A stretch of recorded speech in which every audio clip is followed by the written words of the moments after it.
This is a part that we call Song of Dan and a Josh. Song of Dan and Josh. And by the way, there was a lot of news this week we didn't even get to. Like, a bunch of people got cast and stuff. You know that Gillian Anderson is playing Margaret Thatcher in The Crown? Yeah, talk about Scully. blowback. People are upset about that. No, They're they like, weren't. Yeah, they were. were. They? Oh, Why? yeah. Because she's like British, but she's not really British, but she's kind of British. John Lithgow wasn't British. He played Winston Churchill. I mean, look, I'm not saying that I agree with it. Brits played Americans all the time. I think it's the thing where, like, she was born in London. Then she was born in Chicago. She was born in Chicago. She grew up in London. Then she comes back, and it's like, and I can't really blame her for this because, like, I would assume, like, if you're have dual citizenship like that, Yeah. it's wherever you are. But like, people are like, oh, but she's in America doing the X-Files. She sounds like a Midwestern girl. And then as soon as she does like Graham Norton's show, she's got a Cockney slang, and I'm just like, okay. Yeah, she's an actor. Actors have a personality. They're just gonna pick up whatever's around them. I don't know. She's herself. I'm looking forward support to it. Gillian Anderson. But like that's to the point where people are going to freak out about anything. They're like, how dare Gillian Anderson play, Margaret Thatcher? Ugh. I didn't even know there was blowback. Everybody loves Gillian Anderson. I do. Should go bomb those Falkland Islands. Okay. There you go. Anyway, a Song I don't of endorse Dan. that. I'm sorry. I don't endorse that. Well, it's done. I'm just kidding. She's gonna fictionally. This is stupid. Anyway, a Song of Catelyn Dan and 2. Josh. Catelyn 2. Only the second Catelyn chapter, and we are like a third through the bookish. All right. So in this chapter, basically, Robb has sent her to treat with Renly Baratheon, who is one of 4 kings currently knocking around. Maybe even 5. No, we haven't got to Billion Greyjoy yet. Knocking around, claiming the Iron Throne. And his idea is, okay, go treat with Renly, see if we can get him on our side, and we can team up against the Lannisters. Good idea, right? Good idea. In theory. She gets to his big old camp, and what does she find, Josh? Magnificence. She finds the tournament, and we She does find, find speaking of earlier topics that we talked And about, she magnificence. finds Brienne of Tarth. This is Brienne of Tarth introductory chapter. And Yay. Marjorie Margaret? Margaret Tyrell. Tyrell. You can call her Marguerite. Yeah, It always throws me off the way it's spelled. I'm like, Margaret. I know, too many it is E's and weird. A's. I'm like, come on. Daenerys is the same It's way. like Marjorie, like, it's one of those Game of Thrones names that, like, isn't that different than a normal name. Like, you could name somebody Marjorie and it wouldn't be absurd, but like, she's the first thing you get when you Google, because it's still a little bit weird. There's a little known Lannister who was in the show named Uncle Kevin Lannister. Uncle Kevin. It's spelled stupid. I need the Uncle but Kevin, it's Kevin. spin-off. He got blew up when Cersei blew up the church.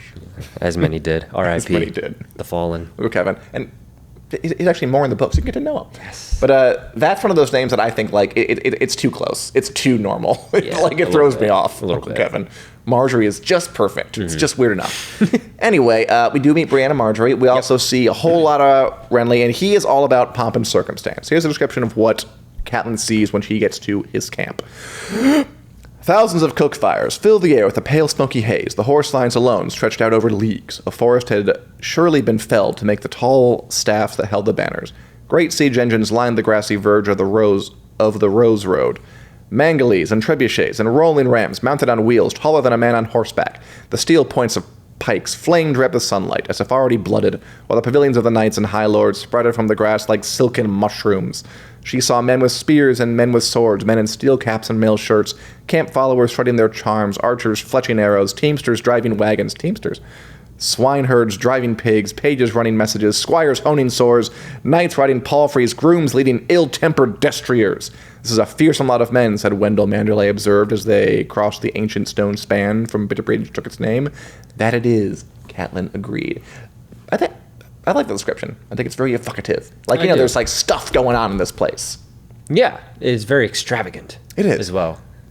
Martin has said that some of his favorite passages are like just things descriptions he writes, and no one ever comments on them. That they're all in for, like, the big red wedding moments. I feel like we've commented on them quite a bit.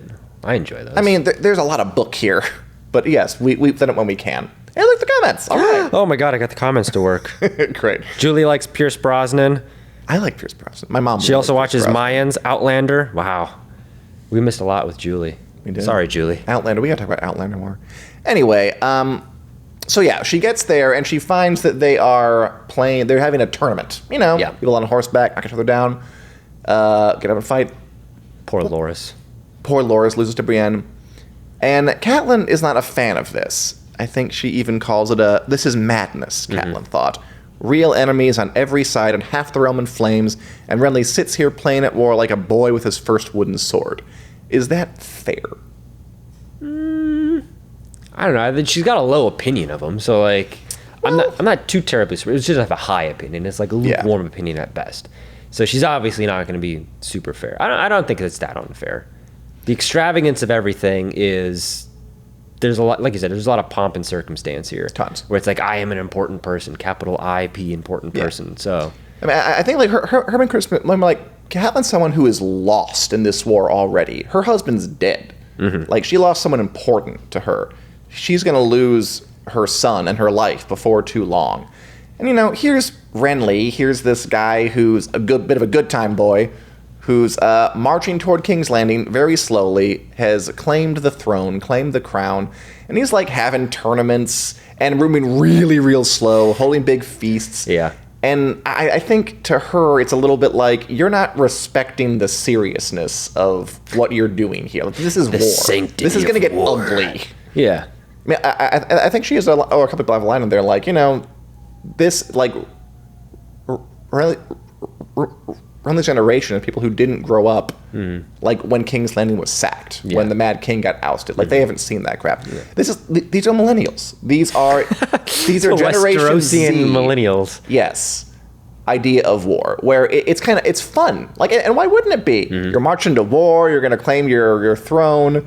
You're gonna get rich. You're gonna have glorious fights. And Catelyn is more like the Generation X people. Gen Xers. Yes, who have been to work and they've been through the mill and they've seen suffering.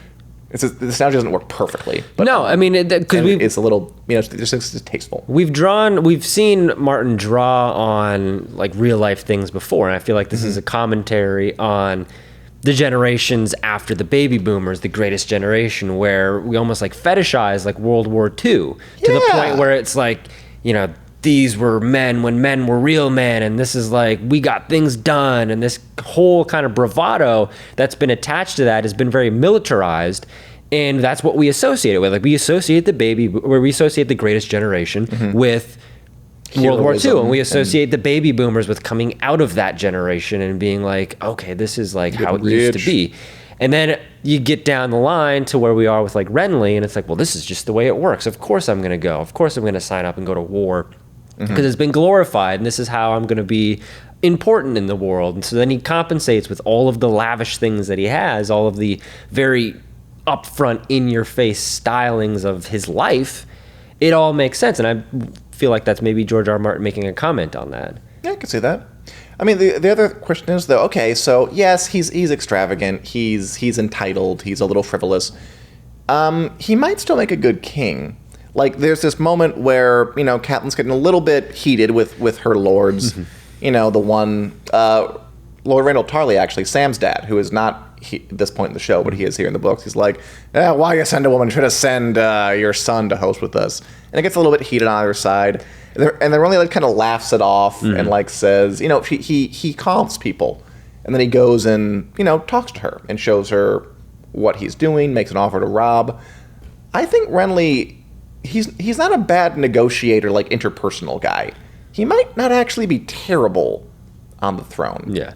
What do you think of that? As opposed to like somebody like, I mean, anything different than Joffrey, or a Stannis, who's a lot harder.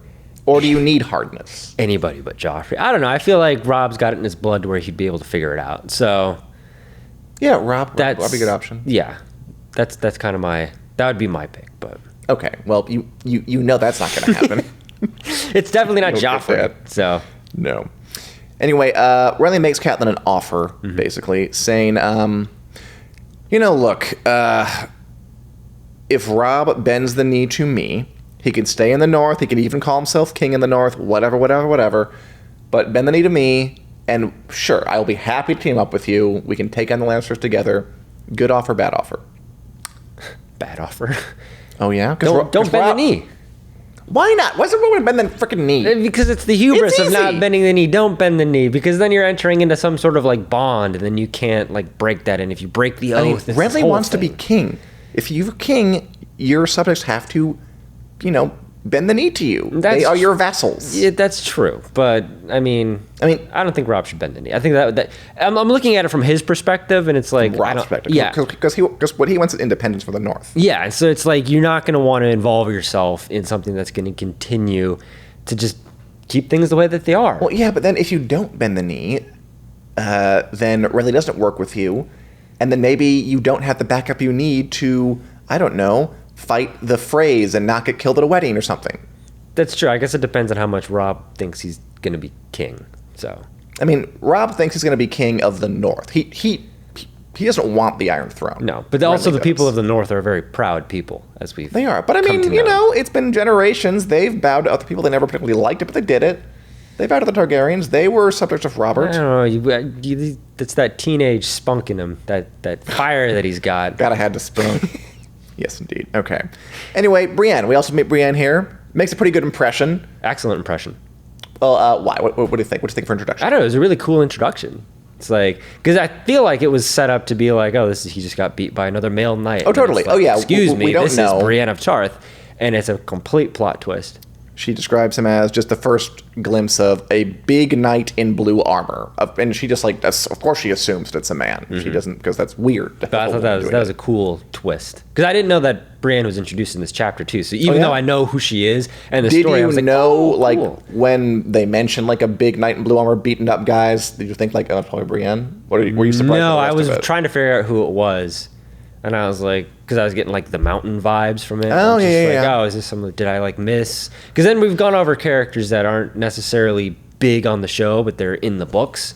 So I was like, I wonder if maybe this is like, I actually at one point pictured the Bud Light Knight. So there was that. he has made. I was like, my God, the crossover. But no, it was really cool to have Brienne. That introduction, I think, really.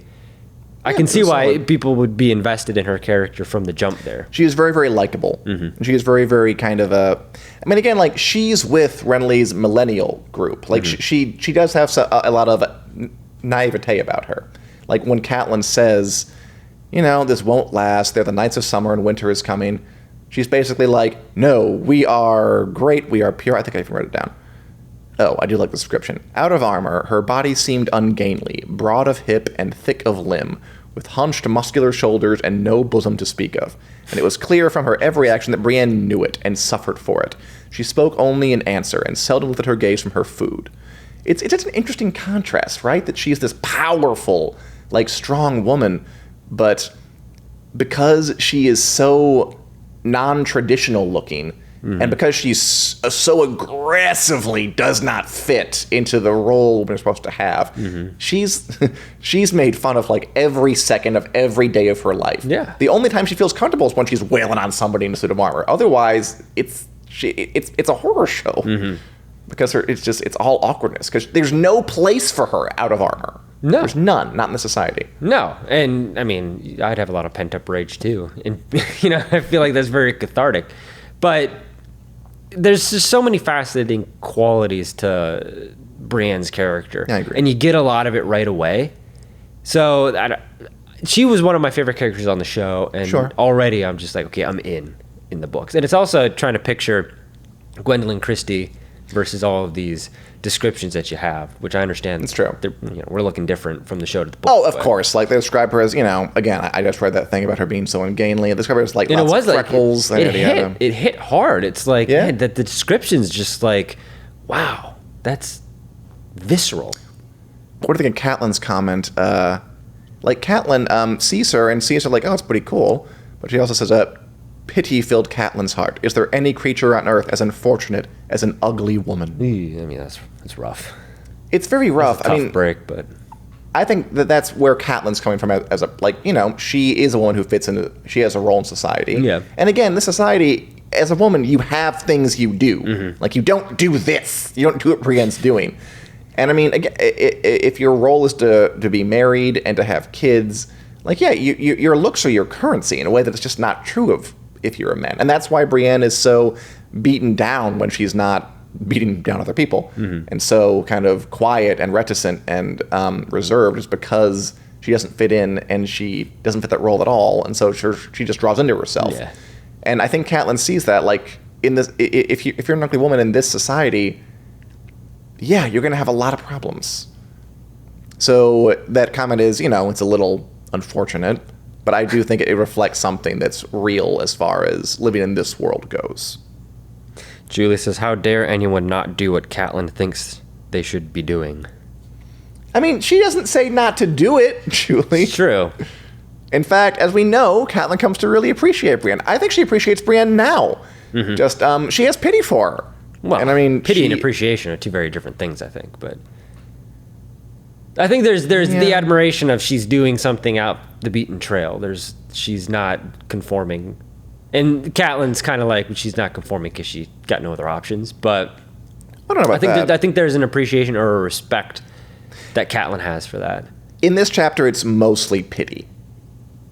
I guess I'm giving Catelyn too much credit. I mean, I think in this chapter, you read the chapter too. I think in this chapter, it's mostly, when she talks about Brienne, it's mostly, oh, you poor girl.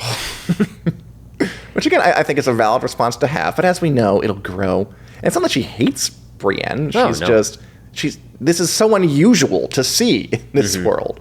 And by the way, the commons are with her. Like, they cheer for Loras in the debate. They boo Brienne before she unlocks the helmet, because Loras is popular. Loras is the cool kid. Loras fits in. Loras is the badass knight. And of course, that it's subverted a little bit because he's actually gay. But we don't really know that, which we can have a whole conversation about a bit. I have opinions on that. Yeah. But that's probably for a little later. Do we get a Loras chapter? We don't know. That's kind of my problem. We never get a Loras chapter. We never get a Renly chapter. He kind of hides the gays in the books. Yeah. It's actually kind of better on the show because it's more open about it. They are very open on the show, I was going to say. I mean, it's kind of stereotypical on the show, too, because, they cast, like, a willowy-haired dude as Loras. He's supposed to be, like, Butcher. But, at the same... then again, they describe us pretty here, too. It's a whole thing. Gender politics, sexual politics are all good topics. Anyway, I think it's a solid chapter. It ends with, Renly talking to Catelyn like, I'm definitely going to be king. Join up with me. No one's going to fight me. And then a messenger comes and says, oh, your brother Stannis is calling himself king and wants to fight. It's like, what? Which is a solid way to end. Yeah. So Renly not as sure as he thinks he is. So you're saying that he's overcompensating with all of his... I don't think he's overcompensating. I think he's just young and really full of piss and vinegar, which is not a swear when it's used in that phrase, I think. And just expects things to go easier for him than they will. Millennials. We're both millennials. We haven't talked about that. I'm barely a millennial, but I am. And of course, and Renly, not, as he points out to Catelyn, is the younger brother. Doesn't really have a claim to the throne exactly, but he thinks he's so much more likable than Stannis that he will make a better king. So he's just going to push it anyway. We'll talk about that more when we get back to Catelyn 3. When we'll see Stannis and Renly together, mixing it up. More Brienne, more Catelyn, more Stannis, more Renly. More like the Brady Bunch. Assorted lords. Any other thoughts, Josh? No. Do we want to talk about your vocabulary word of the week? Did I put one down? Oh, yeah, I did. You put down dandle. Dandle. Yeah, there was a guy who was dandling a serving wench in his lap, and I was like, what does that mean? I love how in parentheses you put, to move, parentheses, a baby or young child. I just copy-paste the definition from Google. To dandle. And then I'm just like picturing like Michael Jackson like dandling. Like no! Don't bring up Michael Jackson doing anything, least of all dandling. Hey, it says right there the definition. There we go. And if anything, you put that in my head, Dan. No, I didn't. I come on this show to talk about the great literature of George R.R. Martin, and you're dandling my thoughts over a railing. It's incredible. Anyway, I mean, the word dandle, the reason I put it down was because, again, I didn't know what it meant. And now I do. But it's kind of a fun use of it because it's supposed to be for a baby or a small child. He's using it to describe a guy with, like, a wench in his lap, doing some handsy stuff under the table at the feast. So George R. Martin having some fun with language because language is very fun. It is. And we should learn more about it. And I don't know where the frick your brain's going with it, but we'll pick up that mystery It was next a doodle week. dandle. We're back next week, Wednesday, 4 p.m. Josh will be back here next week because Mia's still on vacation. We're also on iTunes, Google Play, and podcast form if you want to listen to us there. Thanks so much for listening or watching, and we'll talk to you soon. Bye-bye.